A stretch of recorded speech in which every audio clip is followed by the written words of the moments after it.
Last news item for the night: Christian radio host punished after advising grandma to attend transgender wedding. This comes to us from Hemant Meta via the Friendly Atheist. So Christian Alistair Begg, who hosted Truth for Life for the past 12 years, lost his job because he urged Christians to show love towards family members who are seen as sinners.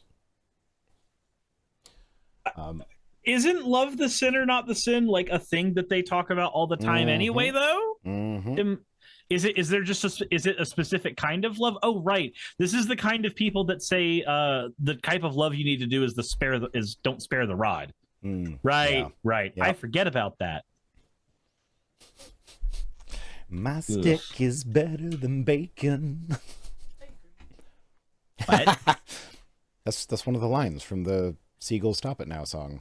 I forgot. My stick is... Oh, no. Wait, no, that might be the second one, because there's my stick. My stick is...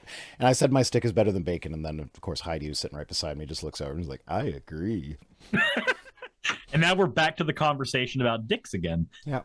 You know, okay, so funnily enough, one of my friends, he watches my stuff. So this friend of mine sent me a message the other day going, so I was listening to you and Rhino talk about how you guys didn't know if dicks were appealing. And I'm not going to lie, I was screaming internally the entire time because I do. And I'm just like, it's okay. My girlfriend has one. I understand where you're coming from. It's okay. I was like, okay. Yeah. Terran Ambassador just redeemed Hydrate. I'm not going to complain about the Hydrates tonight because I need it. You do need it. All right, so... You do need it. Back to the subject of Alistair Begg not being based. He is by no means liberal. He's been the senior pastor at the anti-LGBTQ Parkside Church in Ohio for the past 40 years. He's written dozens of books and speaks at the sort of conferences that only have male presenters. Oh, okay. But during an episode of his show in September, Begg was speaking about the importance of compassion as a way to lead people to God. And he raised a hypothetical about attending a marriage with someone who's transgender. And then Protestia on Twitter said, Pastor Alistair Begg says Christians should attend gay weddings and even buy the couple a gift, lest they come across as judgmental or critical. As if that's a bad thing. That's the basest line thing you can do. That's the low bar. Yeah, so he said, this is Alistair Begg said, we field questions all the time that go along the lines of, my grandson is about to be married to a transgender person, and I don't know what to do about this, and I'm calling to ask you ask you to tell me what to do. Which he says he responded to the grandmother saying, does your grandson understand your belief in Jesus? Yes. Does your grandson understand that your belief in Jesus makes it such that you can't countenance any affirming way the choices he has made in his life? Yes. I said, well then okay, as long as he knows that, then I suggest that you do go to the ceremony, and I suggest you buy them a gift. And he's saying your love for them may catch them off guard, but your absence will simply reinforce the fact that that they said these people are what I always thought, judgmental, critical, and unprepared to countenance anything. So, I mean, that's not an untrue statement. Yeah, but he's not saying to not be a judgmental asshole. He's asking you to do it, quote, tactfully. Well, he's saying to go specifically with the hope that you going will, show that Jesus wants them to stop being the way that they are. So, like, it's not go to show them love because it's the right thing to do. It's compassionate. It's go to proselytize. It's go so that, well, not specifically to proselytize, but like go so that your presence acts as a kind of de facto proselytization. They see you staring at them, so they know that what they're doing is wrong. Yeah. He says, we're going to have to take that risk a lot more if we want to build bridges into the hearts and lives of those who don't understand Jesus and don't understand that he is a king.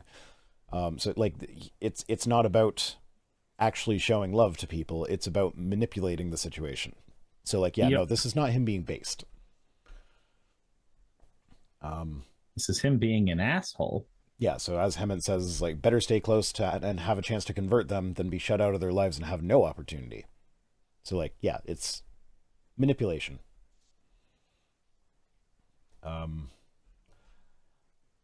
And yeah, that's basically what. The American Family Association, which is a Christian hate group, announced that it would no longer be airing his program on their American Family Radio network. Of course. Why And why would they want people who actually are giving not completely, entirely 100% bigoted advice on their show? And in the AFA statement, they said they compared this to like a father being asked by his son who is an alcoholic to drive him to the bar. And the father should say, son, I'm not driving you to the bar. If you go to the bar and you're an adult, that's your decision, but I'm not going to be a part of that. It's like, but like attending a wedding, like that's significantly different than a wedding. Like, if like attending a wedding, they're going to get married whether you're there or not. Your being there does not enable that in any way. Whereas like driving someone to a bar, that is directly enabling it. Like, yeah, maybe they'll make it to the bar without you giving them a ride, but you are actually, like, if you give them a ride there, you are facilitating that. You are, like, even if they would have gone without you giving them the ride, you are still facilitating that behavior. However, just being at a wedding is not facilitating that wedding.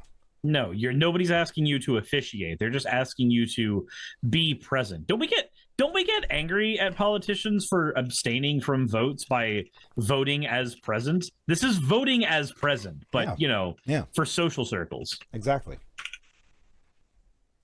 But I mean, the Alistair Begg guy is kind of right. Like, like Christianity is shrinking, and well, in North America it's shrinking, and one of the reasons for that is specifically because people are, like, the younger generation is much more LGBTQ friendly than older generations were. So as the younger generations are growing up, you're like, I don't think I believe in a God who would be anti-LGBTQ after making people LGBTQ. Yep. Remember, God's all-powerful, but he definitely doesn't want you to be gay. But he definitely made you gay. But he definitely didn't make you gay because that would mean that he did something wrong. But he definitely can't be all-powerful then, because that means that something that happened that was outside of his desires. And then we can go on with this little cycle forever, and it will never end. Yeah, so to finish the article off, Hemant writes, to his credit, Begg stood by his initial response. To his discredit, his staff reiterated that Begg was totally anti-gay. He rejected same-sex marriage and believes homosexuality is a sin. It didn't change the AFA's decision, though. These people deserve each other. The advice was bad, and the reaction was excessive, and the bigots are all in a race to the bottom to see who can be worse than everyone else. You don't understand. I am still a piece of shit like the rest of you. Please look at me and don't forsake me like my dad might have. Mm-hmm. Yeah. Jesus Christ. These people. I don't understand the need, because over time, I've realized you have to try to remain angry. You have to try to remain a person with a fire under your ass. You have to try to continue being an asshole. You have to actually make an active effort to it. You can do the default thing, and it doesn't take any energy, which is just ignore half of this. So I want to understand, how do these people maintain this level of hatred and bigotry for years, over and over, never ending, when I can't imagine the amount of energy that's expending for them? Yeah, I don't understand it. It just seems like it's not worth the effort. Ragwen in the Twitch chat says, it took decades of self-hate to realize I am ace. So glad you finally realized it. And yeah, sorry it took so long. But also, like, I always like to, show off ace visibility when it shows up, because I know I got a lot of aces in my audience, and every time I mention them, they're like, ooh, everybody always forgets about us. I'm like, yeah, no, you guys exist. It's okay to be ace. I think I have at least one kid that might be ace. She's early enough in puberty that maybe not, but maybe. And I do have permission to discuss this on air. I did talk to her. She's old enough that I have had conversation about how, like, stuff like this might come up. Am I okay to talk about it? So we did have this conversation. She's like, yeah, it's fine. And Sakura is saying, I think something like 20% of Gen Z adults identify as LGBTQ+. Okay. Forget the 20% number, whatever. I don't, sure. fine. Gen Z has adults? When did that happen? Yeah, there are Gen Zs that are verging on 18 right now. When did that happen? God. Life is moving very Millennials quickly. are still kids. Aren't you technically a millennial, or are you a cusper? I am a millennial. I'm towards the older end of millennials. I'm not quite the oldest that it's possible to be while still technically being a millennial, but I'm close to it. Jeez. So yeah, millennials are still kids. Stuff says Gen Z has hit 20 for a while. Gen Alpha is turning 14 this year. Shh. I don't want to get older. You guys don't understand. Republicans are still talking about millennials and avocado toast. Yeah. You don't get it. Oh, that was so long ago. Eat less avocado toast. Okay, so I had to spend a ton of extra money recently because we had to get a bunch of frozen meals, which, do not cost, or they cost more than just getting raw ingredients. Mm-hmm. But we can't cook anything because we don't have any running water or anything right now. We might have it tomorrow, but I was like, this is a damned if we do, damned if we don't situation. We can either buy the frozen meals, which are ridiculously unhealthy and also expensive, or we can go out to eat, which is a little healthier, but also still really freaking expensive.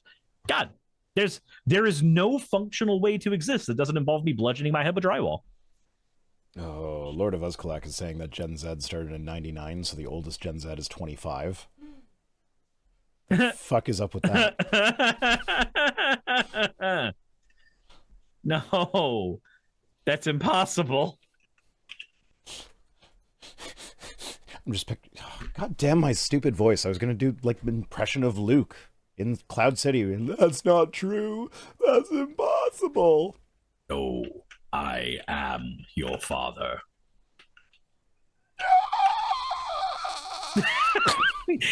I like how it peaked, so I didn't hear anything during that. Nothing was really coming out. You did your best. No, not gonna lie, I did not do my best because I could have made a sound actually come out there, but that could have done some real damage, so I was purposely holding back. I was pulling my punch on that one. Search your feelings, Rhino. You know it to be true. I don't know, I feel like I could do a better Darth Vader right now. You probably can. You know what? I need to record that clip for Godless Granny. She wants me to do a Darth Vader impression. Now's the perfect time. I will do it right after the stream.